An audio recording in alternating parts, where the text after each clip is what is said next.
दोस्तों, ये fluid mechanics का थर्ड लेक्चर है। तो हम लोग पढ़ेंगे विस्कोसिटी।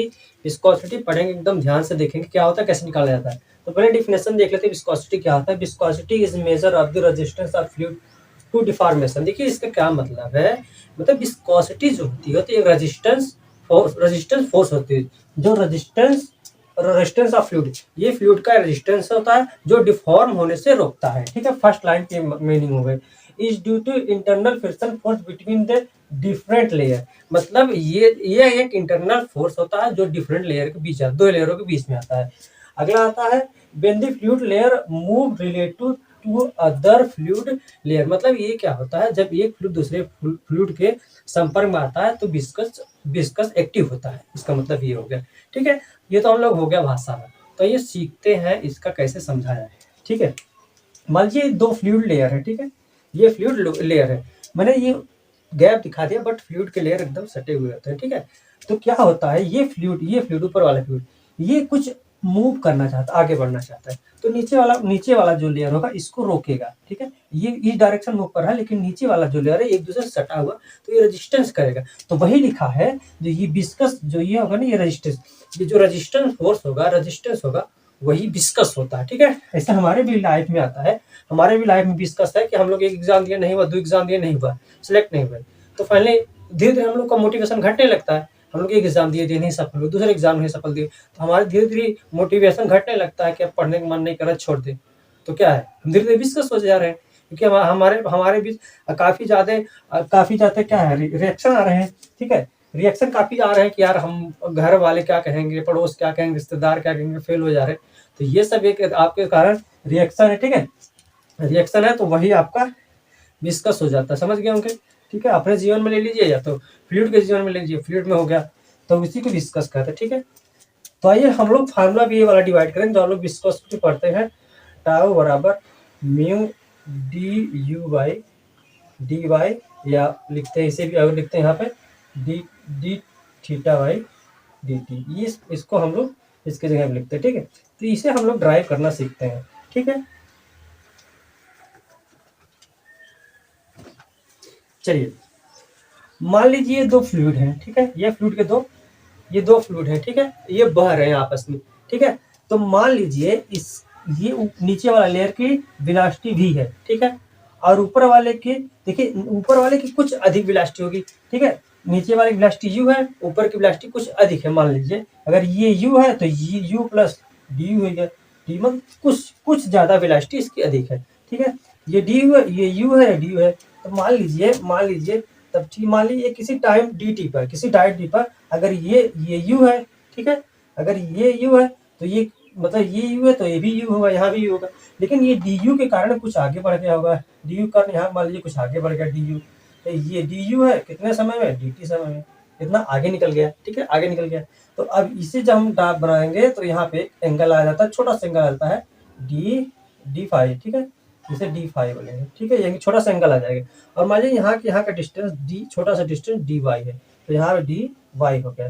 ठीक है, तो हम लोग ये ऐसे पढ़ेंगे, सोम में पढ़ेंगे, तो सोम में पढ़ेंगे कोई स्ट्रक्चर होता है। ठीक है, स्ट्रक्चर जब ये डिफॉर्म होता है तो कुछ ऐसे डिफॉर्म होता है, ठीक, कुछ ऐसे डिफॉर्म होता है, तो इनके बीच एक एंगल बन जाता है फाइव, इसके बीच में एक एंगल फाइव मिलता है। तो इसे क्या कहते हैं, इसे क्या कहते हैं, रजिस्ट, इसे बोलते हैं शेयर स्ट्रेन। ठीक है, ये जो आता है एंगल, ये शेयर स्ट्रेन हो जाता है। ठीक है, तो वही ये चीज आ गया है। ठीक है, तो हम लोग आइए देखते हैं, तो इसे हम लोग कैसे निकालेंगे।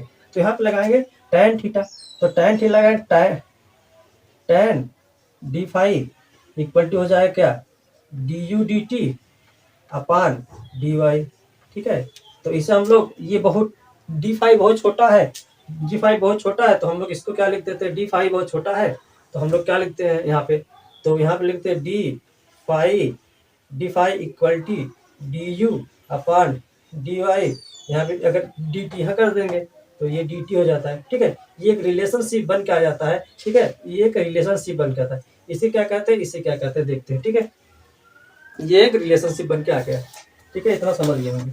ठीक है, हम लोगों ने डेरिवेशन किया, तो इसे बोलते हैं हम लोग, ये इस भाग को बोलते हैं रेट ऑफ शेयर स्ट्रेन।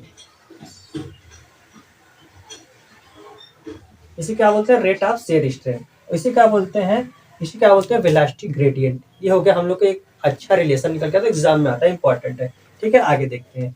अब हम लोग को फार्मूला डिवाइड करना है, अभी ये वाला हम लोग को फार्मूला करना है, D theta by D T. ठीक है, ये हम लोग को डिफाइन करना है कि अब हम लोग को ये निकाल करना है क्या होता है, विस्कोसिटी। ठीक है, विस्कोसिटी हम लोग निकालना है। कैसे निकालते हैं, देखिए इसका एक एक इक्वेशन होता है जिसे हम लोग कहते हैं न्यूटन लॉ इक्वेशन। ठीक, न्यूटोनियन फ्लूइड। देखिए जब हम लोग न्यूटोनियन फ्लूइड बात करेंगे,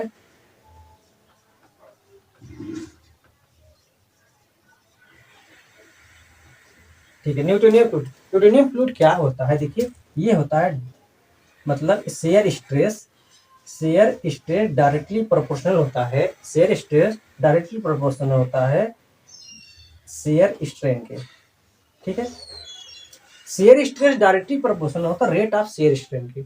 ये न्यूटोनियन इक्वेशन होता है। ठीक है, न्यूटोनियन फ्लूइड इक्वेशन होता है। जब हम यह प्रोपोर्शनलिटी का चिन्ह हटाते हैं, जब ये प्रोपोर्शनलिटी का चिन्ह हटाते हैं तो वहीं पर आता है म्यू, जिसे हम लोग कहते हैं डायनेमिक विस्कोसिटी। वही विस्कोसिटी हम लोग जो पढ़ रहे हैं, ये जब म्यू हटता है तो उसी का स्थान पर आता है डायनेमिक विस्कोसिटी। तो हम लोग इसको कैसे लिख देंगे, टाउ बराबर mu D theta by D T. ठीक है, और ये हमारा निकल जाता है डायनेमिक विस्कोसिटी। इसका मात्रक होता है न्यूटन सेकेंड प्रति मीटर स्क्वायर। इसका मात्रक हो जाता है न्यूटन सेकेंड पर मीटर स्क्वायर। ठीक है, ये समझ गए होंगे। तो ये हम लोग का पूरा निकल के आ गया। देखिए अब ये डी थीटा के स्थान पे, डी थीटा बाई टी टे के स्थान पे, तो हम लोग d u by d y भी लिख सकते हैं। ठीक है, ये चीजें आप लोग समझ गए होंगे। आशा करते हैं कि विस्कोसिटी क्या है। ठीक है, ये हमारी हो गई डायनेमिक विस्कोसिटी। ठीक है, इसे बोलते हैं। ठीक, अब वही चीज हम अगर काइनेमेटिक विस्कोसिटी पढ़ते हैं, ठीक है, काइनेमेटिक विस्कोसिटी निकालेंगे तो उसका कुछ नहीं होगा।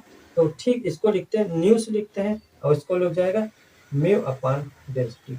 ये हमारा हो जाता है, ये हमारा होता है काइनेमेटिक विस्कोसिटी, और ये जो होता है डायनेमिक विस्कोसिटी होता है। समझ गए, आशा करते हैं आप लोग।